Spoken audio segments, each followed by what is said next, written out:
నీతిని నింపుకున్నవాడు, నీతిని అనుసరించేవాడు, నీతి కిరణాలు, నీతి ప్రభావము ఆయన ద్వారా సమస్త సృష్టికి ప్రచురణం అయిపోతా ఉంది.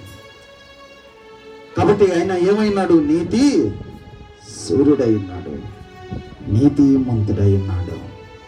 కాబట్టి ఆయన నీతిని మనకి ఇవ్వనాటికి,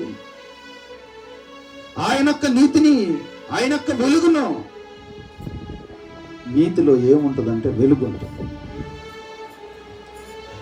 ఆ వెలుగును మనకి ఇవ్వనాటికి ఆయన తన్ను తానుగా బలి అర్పణ చేసుకుని ఆత్మస్వరూపుడై తన నీతి అనే కిరణాలతో, తన నీతి అనే వస్త్రంతో, తన నీతి అనే పరిశుద్ధతతో, తన నీతి అనే మాటతో, తన నీతి అనే స్వరూపంతో, తన నీతి అనే కార్యముతో, ఎన్ని రకాలుగా ఆయన మనలో నీతిని, ఆయనలో ఉన్న నీతిని మనలో నింపనాటికి ప్రయత్నం చేస్తున్నాడు.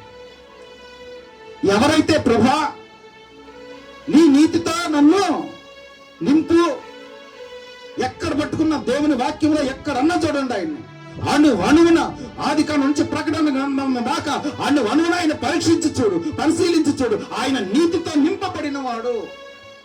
ఆ నీతిని మనకిచ్చి వెలిగించాలని, ఆ నీతిని మనకిచ్చి నడిపించాలని, ఆ నీతిని మనకిచ్చి తన రాజ్యంలో చేర్చాలని, ఆయన నీతిని మనకిచ్చి ఆయన మహిమను మనలో ఉంచాలని, ఆయన నీతిని మనకిచ్చి ఆయన కార్యాలు మనలో చూడాలని ఆయన ఆశ కలిగి ఉన్నాడు.